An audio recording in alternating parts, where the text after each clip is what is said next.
Bonjour à tous, bienvenue dans cette vidéo. Aujourd'hui je vais vous présenter 6 films et séries que je regarde régulièrement pour me booster au niveau entrepreneurial. En fait je vais vous en parler parce qu'on dit souvent que quand on dit entrepreneur, quand on monte sa boîte, il faut exclure tout ce qui est distraction et loisirs. Donc on parle souvent des entrepreneurs qui bossent 20 heures sur 24, on glorifie un peu ça. Et je suis d'accord, bosser beaucoup ça aide, hein. Je fais souvent des journées de 18 heures.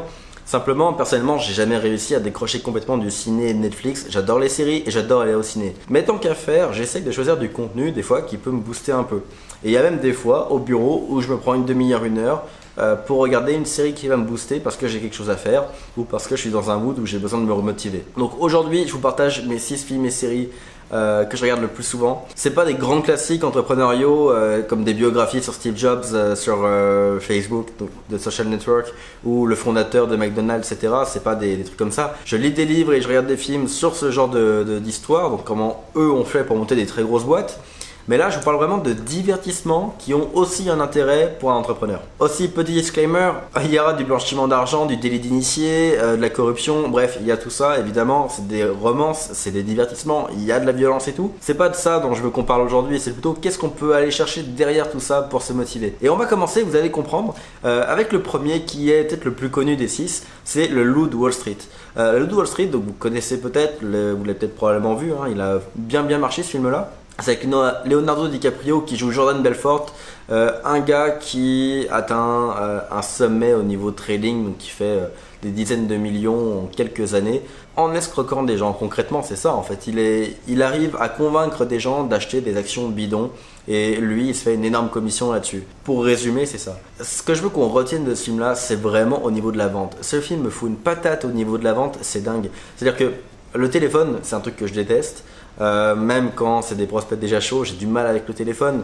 Et quand je dois le faire, franchement, je regarde ce film. Parce que oui, ces méthodes de vente sont pourries. Je veux dire, c'est de l'abus de confiance, c'est de la manipulation, c'est du mensonge tout simplement. Mais ce qu'il faut retenir, c'est que lui, il arrive à comprendre son interlocuteur. Donc au-delà des méthodes illégales carrément qu'il utilise, il a quand même un don pour la vente, ce gars-là. Parce que si vous ne le savez pas, Jordan Belfort, le vrai, duquel est tirée l'histoire, aujourd'hui il est devenu infopreneur, donc il vend des formations, il fait des conférences, etc. Sur la vente. Et il faut l'avouer, il a un don pour la persuasion, pour l'écoute, pour la compréhension des gens. S'il arrive à vendre aussi bien, c'est parce qu'il arrive à très bien comprendre son interlocuteur. Donc c'est un maître du copywriting, de la vente, etc. Il l'a utilisé à mauvais escient pour aller très vite. Mais je suis convaincu que ce gars-là, dans n'importe quel service commercial, de n'importe quelle boîte, explose les résultats. J'en suis convaincu. Donc bref, il arrive à convaincre n'importe qui d'acheter n'importe quoi. Et il a des discours qui sont, eux, corrects, où il motive ses troupes à vendre au téléphone. Et on le voit dans sa façon de parler, de manager son équipe de vente. Je sais plus qu'est-ce qu'il utilise comme métaphore, mais je crois qu'il dit à ses vendeurs que c'est des soldats d'élite et que leur téléphone c'est un fusil d'assaut et que c'est eux les mieux placés pour s'en servir, qui font mouche à chaque fois, qui visent 100 000 à chaque fois. Au niveau management, il est super bon. Quand il fait des cadeaux, un peu spéciaux les cadeaux quand même, mais il fait des cadeaux à son équipe. Il a compris que son équipe voulait lui ressembler. Il comprend ce dont les gens ont besoin et il leur donne en prenant avantage de ça. Bref, je m'arrête là. Ce film-là, il faut le voir si vous l'avez pas vu. Deuxième série, c'est Ozark. Ozark, c'est une série sur Netflix. Donc là, le thème de la série, c'est le blanchiment d'argent. Bon, c'est un comptable qui blanchit l'argent d'un cartel mexicain. C'est pas folichon dit comme ça, mais cette série m'a donné un point de vue sur l'argent que j'avais pas avant et que j'ai beaucoup aimé. En gros, le personnage principal, le comptable qui blanchit l'argent des Mexicains, c'est pas un flambeur. Il fait des millions avec ça, mais le gars il vit d'une façon ultra simple. Il fait un peu penser au livre de Millionnaire Next Door qui explique que la plupart des millionnaires dans le monde ont une vie qui ressemble à la vôtre et à la mienne. C'est des gens tout à fait normaux, mais ils ont des millions. Bon, lui il vit littéralement comme ça, voire à un niveau assez élevé. Et pourquoi ? Tout simplement parce que ce gars-là ne voit pas l'argent comme une façon d'acheter du matériel ou une sécurité particulière. Il le voit comme une unité de mesure de son travail. Donc selon lui, l'argent, c'est son unité de mesure pour dire à quel point il fait du bon travail. Mais quelque part, c'est assez logique en fait. C'est-à-dire que l'argent vous permet de savoir si vous apportez réellement de la valeur, si vous remplissez réellement votre mission. On va prendre un exemple tout simple, mais quand vous avez une entreprise, vous avez 2 chiffres à surveiller, le chiffre d'affaires et les profits. Le chiffre d'affaires, c'est une très bonne unité de mesure pour savoir si votre offre correspond à la demande. Est-ce que vous faites fureur sur le marché? Est-ce que vous apportez la valeur que votre clientèle attend? Si oui, vous allez faire beaucoup de ventes, vous aurez un gros chiffre d'affaires. Donc le chiffre d'affaires, c'est le premier barème. Maintenant, est-ce que vous arrivez à gérer votre boîte? Est-ce que vous avez une bonne gestion du cash flow de vos fournisseurs, une bonne gestion de l'entreprise en général et de ses comptes? Si oui, vous aurez des gros profits. Et vous voyez, ces deux chiffres-là nous permettent d'avoir une telle mesure de la réussite de votre boîte. J'ai beaucoup aimé ce point de vue-là. Et dans la série, il y a d'autres trucs aussi, c'est très divertissant. C'est vraiment, il y a beaucoup d'action quand même. Il y a autre chose qui est sympa, c'est que comme il doit blanchir des dizaines de millions de dollars, il est obligé de racheter ou de devenir investisseur dans plein de petites boîtes. Et donc on le voit approcher ces entrepreneurs-là. On découvre plein de boîtes qui sont soit en faillite, soit qui marchent très bien. On voit comment il fait pour les récupérer, les remonter, dans quoi il investit. Je trouve ça sympa. Il y a toujours un côté entrepreneurial dans la série qui fait 2 saisons pour le moment. Mais c'est surtout le côté unité de mesure qui m'a retenu et qui m'a vraiment interpellé dans cette série. Donc ça c'est le numéro 2. Et en troisième série, je vais vous parler de House of Cards. House of Cards qui ne parle pas d'entrepreneuriat ni d'argent concrètement. Ça parle de pouvoir. Le personnage principal qui est joué par Kevin Spacey, qui lui par contre c'est un peu chaotique pour lui, mais bref, la série reste très bonne. Je vous conseille vraiment cette série. En gros, ce gars-là est dans le gouvernement.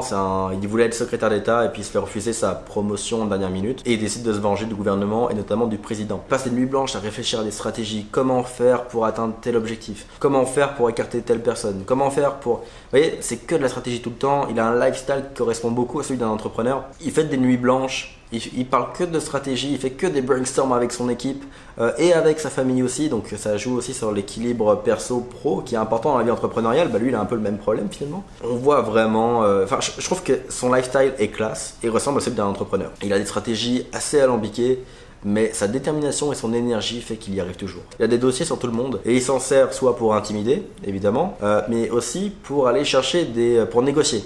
Il s'en sert de levier de négociation, même favorablement. Par exemple, il va voir, toi, dans ton état, tu as besoin de telle usine. Et je te propose qu'on alloue une subvention pour ton usine, mais en échange, tu te votes pour moi à tel moment. Vous voyez, il fait des échanges comme ça de bons procédés. Je trouve ça intéressant parce que dans le business, c'est la même chose.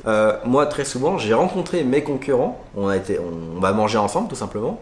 Et puis, on discute un peu de notre business. Puis, on voit s'il y a des points sur lesquels on peut collaborer. Parce que quand on peut, autant créer des synergies que juste se taper dessus toute la journée. C'est imagé, je me tape pas avec mes concurrents, mais l'idée c'est que plutôt que juste se voir, se croiser, s'ignorer, autant travailler ensemble sur un point qui peut être neutre et des fois partager des contrats éventuellement. Franchement, moi je le conseille parce que il y a aussi le côté de la dette. Si vous partagez un contrat avec un concurrent, il va vous revenir avec un contrat lui aussi, puis on peut créer des belles choses comme ça. Donc des fois on peut transformer des concurrents en collaborateurs, ça se fait, je l'ai déjà fait, et je vous conseille de le faire si vous avez une boîte dans le marketing numérique par exemple. Bref, cette série, je vous la conseille pour ça. Donc House of Cards, c'était le numéro 3. Et le numéro 4, c'est Mad Men. Alors Mad Men, moins de blanchiment d'argent, moins de meurtre, c'est vraiment une série sur la publicité. On suit globalement en gros c'est des publicitaires new-yorkais des années 50, 60, 70, je sais pas. Plutôt 50-60. Et en gros, c'est les publicitaires qui font les campagnes pour les marques de cigarettes de l'époque. Donc les très grosses campagnes. Et on suit le personnage principal, qui a une côté romance aussi. On suit sa vie perso. Mais on suit surtout sa vie pro, comment il interagit avec ses clients, comment il va convaincre ses clients, comment il trouve ses idées. Et ça, je trouve ça super intéressant. Cette série, ce que j'en retiens concrètement, c'est que en fait, elle m'a permis de me déculpabiliser des moments où je prenais des pauses. C'est-à-dire que les 2 premières années de la boîte, j'étais toujours comme en hyperactivité. Si je devais travailler 18 heures par jour, il fallait que ce soit 18 heures où je tape sur l'ordi, où j'écris dans mon carnet. Il n'y avait pas un moment où je faisais juste me poser, réfléchir à une stratégie et appliquer 2 heures plus tard. Et quelque part, c'était mauvais. Puis je vous confirme aujourd'hui, maintenant ça fait 1 an que grâce à cette série, j'ai déconnecté parce que eux, toutes leurs meilleures idées, ils les trouvent en buvant un whisky, en fumant un cigare dans un canapé. Ça faisait un peu cliché, mais à un moment, je me suis dit, je pourrais peut-être essayer de faire un peu le même délire. En fait, prendre du recul pour réfléchir, ça permet d'aller beaucoup plus loin à terme. Donc c'est grâce à cette série que je l'ai compris. Je l'ai appliqué depuis 1 an, je continue de l'appliquer et ça marche. J'essaye de réfléchir soit 1 heure par jour, soit 3-4 heures par semaine. Donc quand je dis réfléchir, c'est vraiment me poser avec juste une feuille blanche ou un tableau blanc, puis juste réfléchir. Je fais aussi des brainstorms avec Kevin, avec un tableau blanc. On fait juste se poser et réfléchir à où est-ce qu'on va aller pour la boîte, pour l'agence. Ou alors, pour un client, quand on a une publicité à créer, on va dire qui on cible, comment on va cibler tel genre de personne. Donc, vous voyez, se déconnecter des fois, c'est important pour mieux avancer. Et ça, c'est Mad Men qui me l'a dit. Clairement, c'est une série que j'adore. Ils expliquent souvent leurs idées au niveau publicité. Je vous le conseille dans tous les cas. Si vous êtes publicitaire ou si vous êtes marketeur, ça vaut la peine. Numéro 5, toujours dans le domaine de la publicité, le film 99 francs. Donc ça c'est un film français inspiré d'un roman français de Frédéric Beigbeder, si je ne me trompe pas. C'est un film avec un de mes acteurs préférés qui est Jean Dujardin. Et en gros, lui, c'est le personnage principal. C'est un directeur artistique dans une grosse agence de pub à Paris. Et c'est une caricature, hein. Mais on le suit en fait dans son quotidien de publicitaire. Et c'est vraiment une caricature, c'est vraiment typiquement la grosse agence parisienne où tout le monde tourne à la coke, où tous les clients c'est des boîtes du CAC 40. Vous voyez, c'est vraiment le gros cliché de la pub. Mais quelque part, ça critique assez bien la pub. Et le problème majeur, le truc qui fait désillusion pour tous ceux qui sont dans la pub en tant que créatifs, c'est le fait qu'au final, vous ferez ce que le client veut. J'ai déjà rencontré plusieurs créatifs dans la pub qui étaient déçus de ça quelques années après s'être lancés là-dedans. C'est qu'ils s'imaginaient pouvoir exprimer leur talent artistique en photo, en vidéo, en dessin, etc.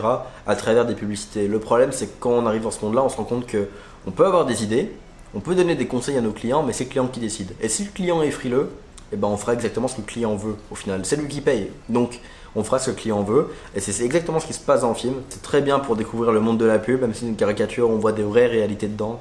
Donc regardez-le, puis c'est drôle aussi. C'est Jean Dujardin, donc c'est sympa à regarder dans tous les cas. 6ème série, c'est Peaky Blinders. Donc Peaky Blinders, c'est une série qui est sur Netflix aussi, je crois. Il y a 4 ou 5 saisons, je sais plus. Et on suit un gang de Birmingham, donc en Angleterre dans les années 20-30. Et bon, l'idée c'est pas d'apprendre à créer un gang, mais un peu quand même, parce que eux ont réussi à faire de leur gang une vraie famille. Donc en fait, ils ont inculqué une culture et une coopération dans leur gang qui fait que ça devient une vraie famille, que tout le monde est soudé et c'est ça qui permet la croissance du gang. Parce qu'au début, il commence dans l'illégal, mais très rapidement, je crois que c'est à partir de la saison 1, il commence à aller dans le légal, dans le pari équestre, l'investissement immobilier, etc. Mais ça marche parce qu'ils sont soudés, ils ont tous une même vision, ils ont les mêmes objectifs, tout le monde travaille dans le même sens, on suit leurs affaires, comment ils prennent leurs décisions pour progresser, comment ils font pour mettre en place leurs décisions. Chaque saison, on voit, ils ont un coffre-fort dans leur bureau, et chaque saison, le coffre-fort grossit. Les montagnes de billets s'accumulent et grossissent de saison en saison. Puis ce qu'on en a retiré aussi avec Kevin, donc c'est aussi la série préférée de Kevin qui a travaillé avec moi, c'est le style, l'esthétique. Franchement, vous le verrez dans les prochaines semaines, prochains mois, on est en train de refaire le bureau, mais l'esthétique, mur de briques, gros fauteuil, canapé en cuir Chesterfield, les bars à whisky, etc., les globes terrestres en bois, tout ça, ça vient d'eux. On adore le look et on veut répliquer le même style dans notre bureau. Tommy Shelby, le personnage principal, il croit en son truc, il a envie d'avancer, il a envie de faire du blé et il y arrive. Et pour un entrepreneur, on pourrait voir les choses de la même façon et peut-être atteindre les mêmes résultats. Numéro 7, Twilight. Je rigole, on s'arrête à 6. C'est vraiment les 6 films et séries que je vous conseille. Encore une fois, je le répète, c'est encore un disclaimer. On parle pas d'illégal, je fais pas de blanchiment d'argent, etc. Je vous le conseille pas, je vous conseille juste d'aller regarder ces séries et ces films pour aller en retirer quelque chose qui peut vous motiver personnellement. Sincèrement, je pense que non. Bon, après peut-être qu'il y a des trucs qui sont très perso, hein. Peut-être que dans les Peaky Blinders, vous n'allez pas retirer grand chose. Dans le Loup de Wall Street, c'est assez évident que la vente est mise en avant, la persuasion aussi. C'est peut-être pas une réalité pour toutes les films et séries que je vous ai partagées ici, mais au pire, regardez-les, c'est quand même des bons divertissements, on passe du bon temps. Donc, si cette vidéo vous a plu, je vous laisse vous abonner à la chaîne. Il y en aura d'autres dans ce style-là, donc pour pas les louper, abonnez-vous. Si elle vous a plu aussi, vous pouvez mettre un like, ça me permettra de mieux me référencer dans YouTube. Et vous pouvez la partager à vos amis entrepreneurs. Alors, si vous voulez vous aussi devenir publicitaire ou avoir une agence de pub comme on en a parlé dans la vidéo, bon, c'est ce que je fais, vous le savez, je suis consultant en marketing numérique et justement je vous ai créé une petite formation gratuite de 5 jours par email qui est disponible juste dans la description de cette vidéo. Donc vous pouvez juste aller dans la description, il y a un lien pour vous inscrire, vous allez sur la page, vous inscrire et vous recevez directement dans votre boîte mail la formation.